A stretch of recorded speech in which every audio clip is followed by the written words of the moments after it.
Welcome back, everybody. I'm going to start y'all off with something good this morning. This is chapter 19, the 48 Laws of Power. We dive into the art of speech and the power of discretion. Words can build bridges, but it also can burn them. This chapter reminds us that understanding who we speak to and how we phrase our words can mean the difference between harmony and conflict. So as we explore this law, remember,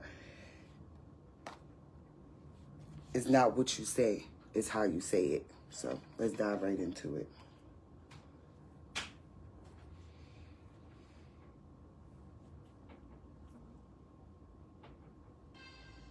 Law 11. Oh, wait, hold on. Learn to keep people dependent. Hold on, we gotta go to 19. I'm sorry, guys. Law 19. Know who you are dealing with. Do not offend the wrong person. Judgment. There are many different kinds of people in the world, and you can never assume that everyone will react to your strategies in the same way. Deceive or outmaneuver some people, and they will spend the rest of their lives seeking revenge. They are wolves in lamb's clothing. Choose your victims and opponents carefully then. Never offend or deceive the wrong person. Opponents, suckers, and victims. Preliminary topology. In your rise to power, you will come across many breeds of opponent, sucker, and victim. The highest form of the art of power is the ability to distinguish the wolves from the lambs, the foxes from the hares, the hawks from the vultures. If you make this distinction well, you will succeed without needing to coerce anyone too much. But if you deal blindly with whomever crosses your path, you will have a life of constant sorrow, if you even live that long. Being able to recognize types of people and to act accordingly is critical. The following are the 5 most dangerous and difficult types of mark in the jungle, as identified by artists, con and otherwise, of the past. The arrogant and proud man.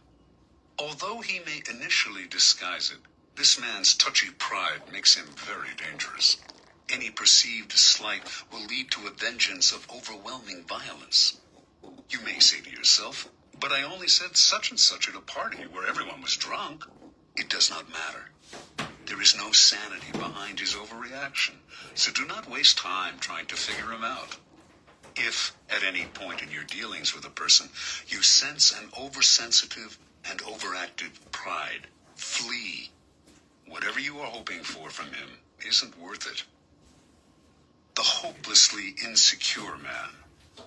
This man is related to the proud and arrogant type, but is less violent and harder to spot.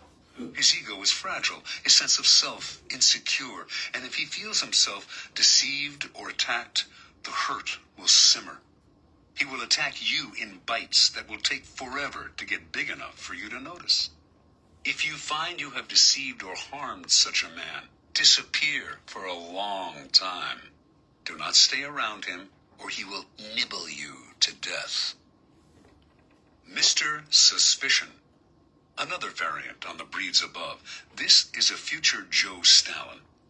He sees what he wants to see, usually the worst, in other people, and imagines that everyone is after him.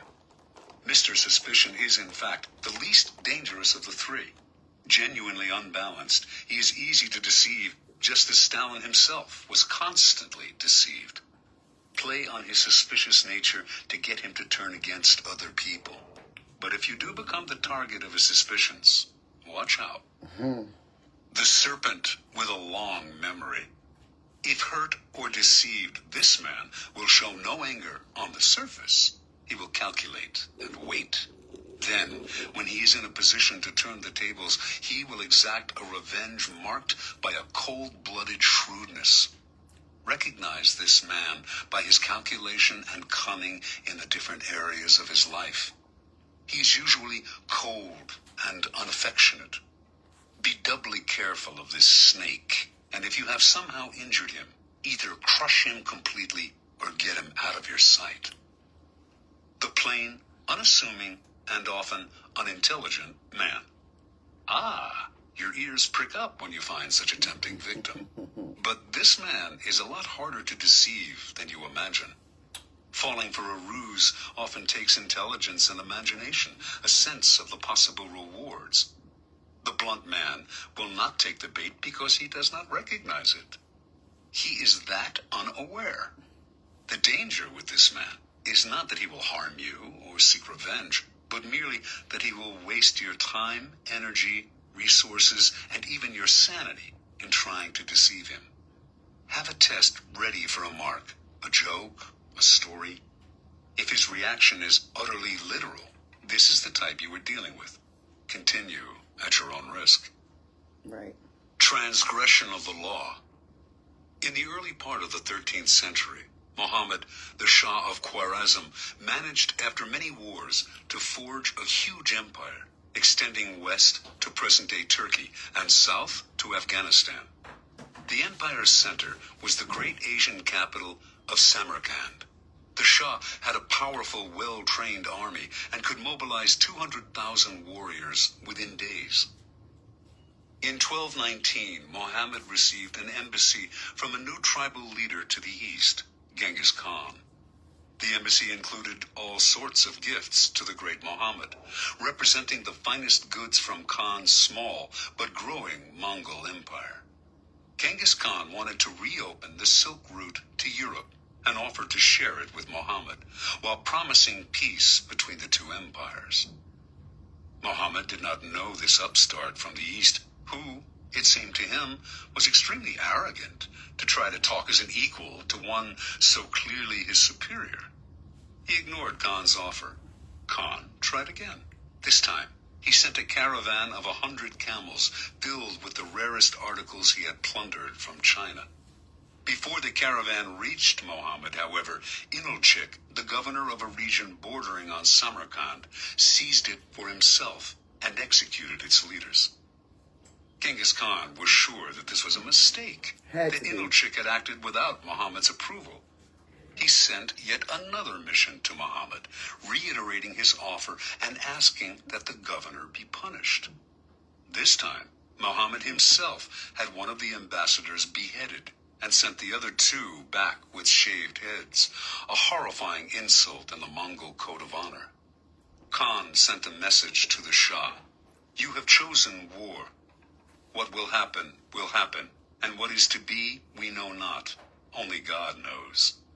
Mobilizing his forces, in 1220, he attacked Inalchik's province, where he seized the capital, captured the governor, and ordered him executed by having molten silver poured into his eyes and ears. Over the next year, Khan led a series of guerrilla-like campaigns against the Shah's much larger army. His method was totally novel for the time. His soldiers could move very fast on horseback and had mastered the art of firing with bow and arrow while mounted. The speed and flexibility of his forces allowed him to deceive Muhammad as to his intentions and the directions of his movements.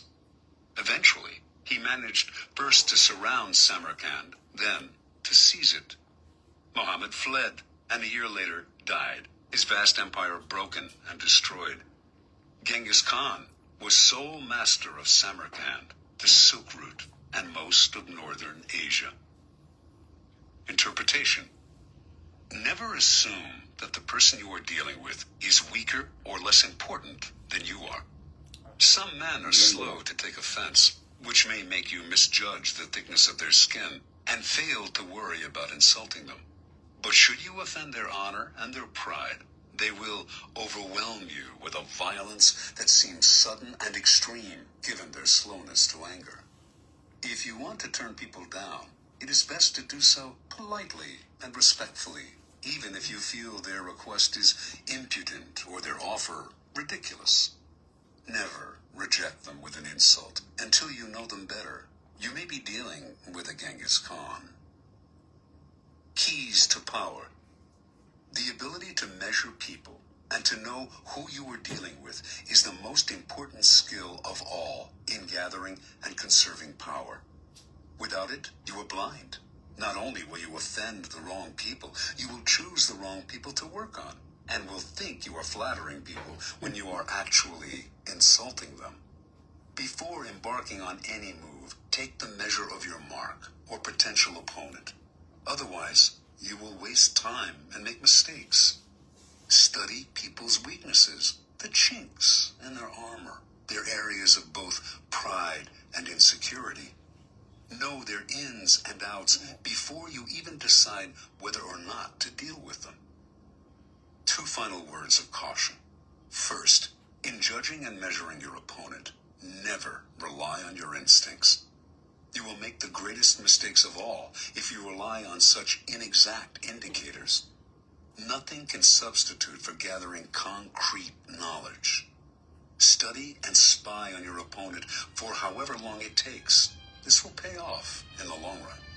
Second, never trust appearances. Anyone with a serpent's heart can use a show of kindness to cloak it.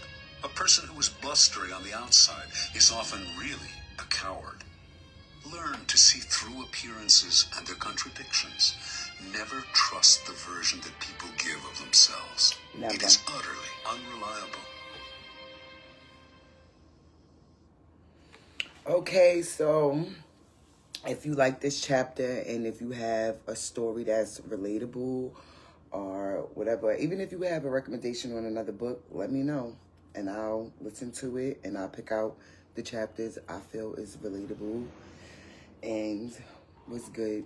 So, later, guys.